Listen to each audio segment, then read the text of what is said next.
Flexbox. Vamos ver essa ferramenta relativamente recente do CSS, que foi proposta para a gente poder criar muito facilmente e com bastante flexibilidade o que a gente chama de layouts de uma dimensão. Na prática, foram introduzidas dois valores para a propriedade display, que são o flex e o inline flex. Só que além disso aqui, gente, foram introduzidas várias outras propriedades acessórias que funcionam com o elemento que você colocou, o display flex ou inline flex, ou então com os filhos de quem tem display flex ou inline flex. Apesar de existir flex e inline flex, eu vou doravante falar só display flex, porque o flex ele é muito mais comum do que o inline flex. Mas saibam que a diferença é o seguinte: o elemento que é flex ele funciona ocupando o bloco inteiro, como se fosse um elemento block. O flex, no caso, ele está alterando mais a forma como os filhos do elemento vão se comportar. E o inline flex é a mesma coisa, ele vai alterar a forma como os filhos desse cara que tem inline flex funcionam. Só que, por lado de fora desse elemento, ele não ocupa a largura inteira, ele não forma um bloco, ele é sim um elemento inline. Mas de novo, o flex mesmo, ele é muito mais comum, então eu vou falar só de flex. Esses dois caras foram introduzidos no CSS3 aproximadamente lá em 2013, mais ou menos, e a ideia é que eles apresentam uma forma bastante flexível da gente dispor elementos, ou seja, da gente definir a posição de elementos. A ideia é que o Flexbox ele cria ou uma linha com os elementos ou uma coluna com esses elementos. E aí a gente tem esses valores aí, né? Row, que é linha em inglês, e column, que é coluna em inglês. Além desses valores display flex e display inline flex que você associa a um elemento, foram introduzidas várias outras propriedades, como falamos. Uma delas é a direção do flex, ou flex direction. O valor padrão dessa propriedade é row, indicando que esse elemento flex, o cara que tem display flex, os filhos dele vão ser dispostos como uma linha, ou seja, lado a lado, um do lado do outro. Mas você poderia passar o valor column, por exemplo, e aí os filhos desse cara que é display flex e tem o flex direction de column, eles vão ser dispostos como uma coluna, ou seja, os elementos os filhos vão aparecer em cima, depois embaixo, embaixo, embaixo, embaixo. E aí tem row reverse e column reverse, que simplesmente invertem a ordem com que esses elementos vão aparecer. Além da propriedade flex direction, também temos a propriedade justify content, cujo valor padrão é flex start. Essa propriedade ela serve para a gente definir como que o navegador vai distribuir o espaço que sobrou do elemento flex entre os filhos. E os valores comuns, mais comuns para essa propriedade, porque tem vários valores possíveis, são center, por exemplo. Se você quiser que, beleza, você tem um elemento flex que ocupa a largura inteira. E aí ele só tem 3 filhos, esses filhos não ocupam o pai inteiro, não ocupam o espaço disponível inteiro. O que você quer fazer com esse espaço que sobrou? Você pode falar justify content center. E aí esses 3 filhos vão ficar no centro do pai, com o espaço em branco sendo distribuído à esquerda e à direita dos 3 filhos. Mas você pode querer, por exemplo, o space between, espaço entre. O que isso vai fazer? De novo, se são 3 filhos e sobrou espaço do pai, você vai ter o primeiro filho lá na esquerda, o terceiro filho lá no final e o segundo filho no meio. E o espaço que sobrou ficou between os elementos, ou seja, entre os elementos. Mas se você quiser também, você pode definir o space around, ou espaço em volta dos filhos. Nesse caso, a gente teria um pouco de espaço, um filho, um pouco de espaço, um filho, um pouco de espaço, um filho e um pouco de espaço ao final. E tem outros valores para justify content. Mas também tem a propriedade align items, que tem por padrão valor stretch, mas também tem flex, start, center e outros. E esse align items, ele define a posição dos elementos no contra-eixo. Mas para a gente poder entender esse lance de contra-eixo, a gente vai ter que ver uns conceitos sobre o flex daqui a pouquinho. Antes disso, vamos só ver um exemplo bem simples, que é o seguinte. Nesse caso aqui, eu tenho um HTML que é uma lista não numerada, ou seja, uma UL, que tem 5 LIs, 5 list items.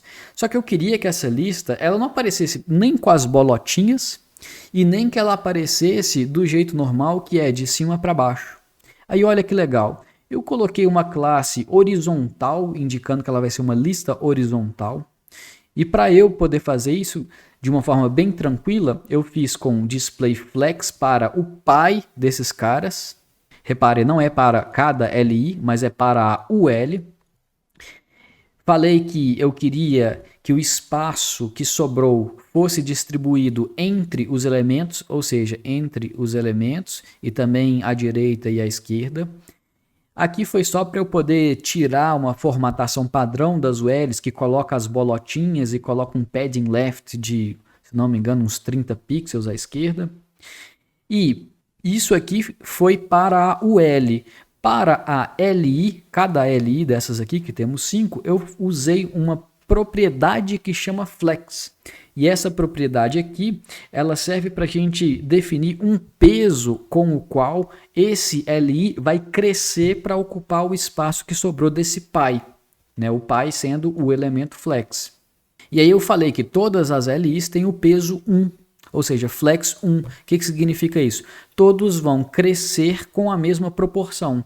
Mas eu poderia, por exemplo, ter falado que esse aqui vai crescer com uma proporção 2 vezes maior do que os outros. Então esse cara teria o flex de 2 e esses aqui tendo o flex de 1, ele teria o dobro do tamanho dos outros aqui que tiveram peso 1 apenas. Então, para arrematar esse exemplo, a gente coloca display flex ou inline flex sempre no pai. Nesse caso aqui era a UL. E aí, isso faz com que os filhos desse cara flex se comportem de um jeito diferente. E esse jeito diferente, ele é definido de acordo com as propriedades acessórias que a gente está colocando, principalmente no pai, mas também nos filhos. Aqui no caso, a gente não colocou o flex direction aqui, ó, não colocamos flex direction. Por quê? Por padrão é linha, mas se eu colocar um flex direction column para essa UL aqui, aí os elementos iam ficar de cima para baixo, em vez da esquerda para a direita. Então olha que legal, com uma propriedade nova eu consigo fazer um elemento horizontal se transformar em vertical. Daí que vem a flex, né, a flexibilidade do Flexbox.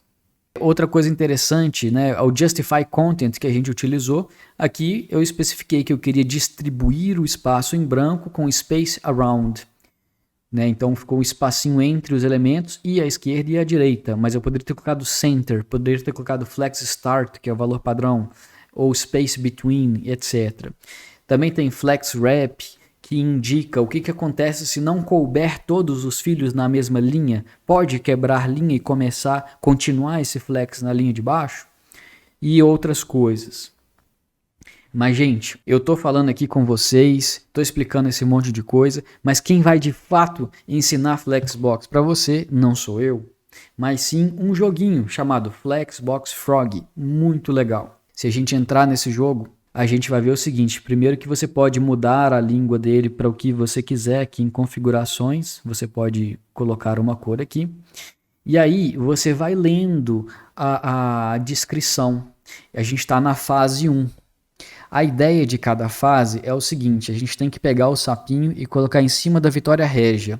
E nas fases mais para frente, você vai ter mais de um sapo. Você vai ter sapos de diferentes cores e Vitórias Régias de diferentes cores. E aí você tem que colocar na posição certa. E aí como é que a gente entende esse cenário aqui do laguinho? Pensa que o lago ele é uma div que tem uma imagem de fundo azul com uma Vitória Régia nessa posição. E dentro dessa div, a gente tem, neste caso aqui, uma IMG, que é o sapinho que está pulando aqui. E aí, a gente faz o seguinte, olha, o lago, ele é um elemento flex, ou seja, ele tem display flex. Se ele tem display flex, a gente pode utilizar aquelas propriedades acessórias para poder definir aonde que os filhos vão aparecer, onde eles vão ser dispostos. Ele está te ensinando, olha, no primeiro nível, você pode, por exemplo, entender que existe a propriedade Justify Content, aí aparece uma descrição dela, e aparece os valores que você pode atribuir para ela. O valor padrão é Flex Start, mas olha só, Justify Content, eu posso colocar um Flex End, por exemplo, e aí o elemento, o sapinho, que era o único filho do lago, ele foi parar em cima da Vitória Régia, que, lembrando, é uma imagem de fundo. Tá? Então, como eu passei de nível aqui, eu vou para o próximo.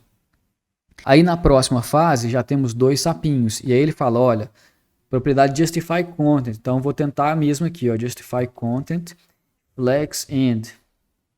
Ó, não acertei. Nesse caso aqui, a nossa div, que é o lago, possui 2 imagens. E a gente tem que conseguir colocá-las aqui. E aí vai, tá? É super legal vocês fazerem, jogarem isso aqui. É ele que vai ensinar para vocês. Uma vez que vocês jogaram, vamos entender como que funciona o Flexbox. Então, olha só. A gente viu que o flex é a habilidade do elemento alterar o tamanho dos seus filhos e a ordem deles para ocupar o espaço disponível. Entendam o seguinte, vamos olhar para essa imagem. A gente tem um elemento flex, que é esse cinza mais escuro aqui, e aqui ele tem 2 filhos, que eu vou chamar de filho de flex. Eu estou usando a cor azul para indicar sempre o elemento que tem o display flex, e a cor amarela para indicar quem é filho de flex. E isso vai ser muito importante logo mais. Como eu falei, 2 filhos de flex aqui. E aí, o elemento que é flex, ele tem um eixo principal, que é o seguinte. Se eu colocar mais um filho, ele vai aparecer nesse eixo principal.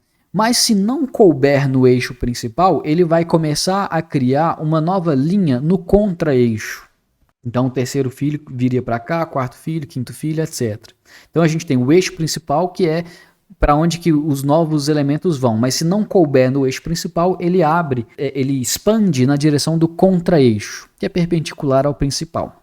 Existem propriedades acessórias que a gente vai associar ao elemento flex, mas também outras propriedades que a gente vai associar aos filhos de flex. Quando a gente vê uma propriedade azul, é uma propriedade que se aplica ao elemento que tem o display flex, ao elemento flex. Quando a gente vê uma propriedade, aí nos slides mais para frente, a gente vai ter a amarelinha, são propriedades que se aplicam aos filhos de flex.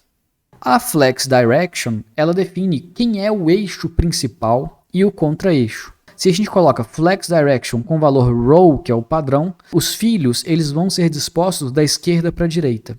Existe aquele row reverse que eles vão ser dispostos da direita para a esquerda. Mas se você definir que o flex direction é column, então os filhos vão ser dispostos de cima para baixo, ou seja, o eixo principal é de cima para baixo. Os elementos não couberem no eixo principal, gente, aí podem acontecer 2 coisas. Você pode falar tipo assim, beleza, elemento flex, você pode quebrar linha ou quebrar coluna, né, se o nosso eixo principal for vertical. Flex wrap nos permite determinar exatamente o que acontece se não couber na linha ou na coluna. O valor padrão é no wrap, ou seja, não quebrar uma linha ou coluna. Um outro valor que a gente pode colocar, que é o que está mostrando nessa imagem, é o wrap, ou seja, pode quebrar sim. E existe o wrap reverse, que ele vai quebrar, mas vai colocar na ordem inversa.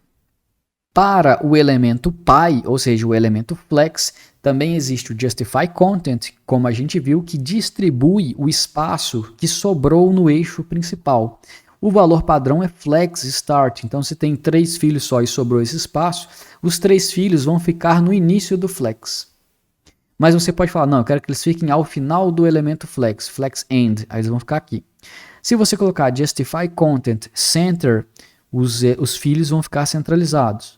Se você colocar space between, o espaço vai ser colocado entre eles e o primeiro e o último estão garradinhos nos cantos lá do elemento flex. O space around, ele vai colocar espaço em volta dos elementos. Só que o space around ele tem uma característica que é o seguinte, ele vai colocar uma parcela à esquerda, uma parcela à direita de cada elemento. Então, entre um elemento e outro, vai ter o dobro do espaço do que no início e no fim. Se você achar isso ruim, você pode utilizar space evenly, ou igualmente, que aí ele vai usar a mesma cota de espaço para todos os buracos possíveis. Justify Content distribui espaço em branco no eixo principal. Align Items, por outro lado, define o alinhamento no contra-eixo. Então aqui o meu eixo principal continua sendo da esquerda para a direita, ó, nessas imagens aqui. Com Align Items eu vou definir o alinhamento no contra-eixo. Se o meu elemento Flex ele tem uma altura maior do que precisaria, onde que esses elementos, os filhos dele vão ficar? Vão ficar colados lá em cima, vão ficar lá embaixo, vão ficar centralizados? Aí tem Flex Start, Flex End, centralizados, Center, esticados, Stretch, e Baseline, que vai alinhá-los de forma com que o texto em cada um fique alinhado. Mas também temos Align Content, e existe uma grande confusão aqui, os nomes não são muito bons, tá, gente? Align Items e Align Content. O Align Content distribui espaço em branco no contra-eixo quando você tem múltiplas linhas, tá? Que é o seguinte, ó. Aqui a gente tem múltiplas linhas. Se você colocar Align Content de Flex Start, todas essas linhas vão ficar acima. Ou Flex End, todas vão ficar no final. Centralizadas, todas as linhas vão ficar aqui. Esticar, todas as linhas vão ocupar o espaço vertical todo, o espaço do contra-eixo todo. Space Between, o espaço vai ser entre as linhas.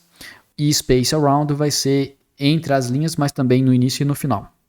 E aí, propriedades para os filhos de Flex. Então existe a propriedade Flex, que define o peso com que cada elemento vai crescer ou até diminuir também de tamanho para poder se ajustar ao tamanho, ao espaço disponível do pai.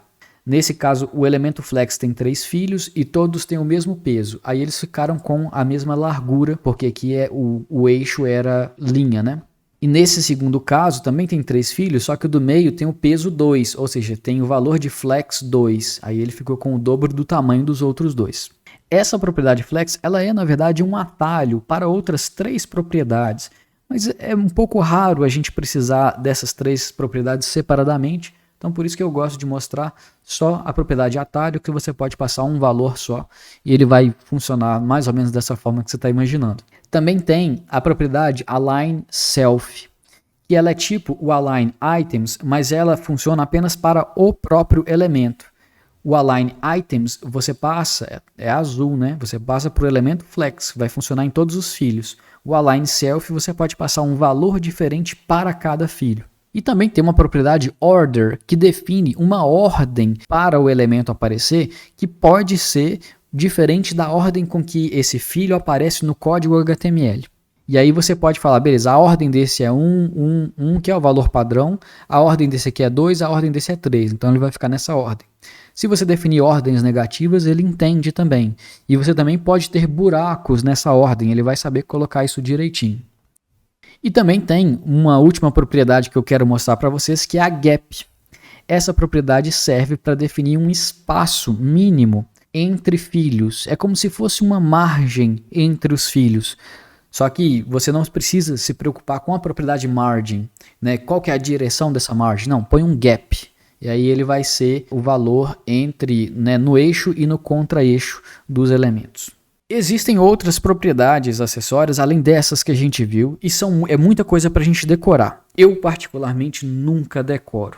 Eu sempre consulto no Google e eu vejo um site que é o Guia Completo sobre Flexbox, costuma ser o primeiro resultado do Google, que é excelente, inclusive é de onde eu tirei essas imagens aqui para montar esses slides. O que tem que ficar para a gente é que o Flexbox ele é uma ferramenta muito legal para a gente poder criar layouts de uma dimensão. Ou seja, layout que é uma coluna, mas aí uma linha, mas se não der espaço ele faz mais uma linha, mais uma linha. Ou então uma coluna, se não der mais uma, se não der mais uma. Isso é o que a gente chama de layout de uma dimensão. Mas para certas coisas, poderia ser legal se a gente tivesse uma ferramenta que permitisse a gente especificar quantas linhas e quantas colunas a gente quer. E aí, alguns anos depois da criação do Flex, foi proposto o Grid. E é exatamente sobre ele que a gente vai falar no próximo vídeo.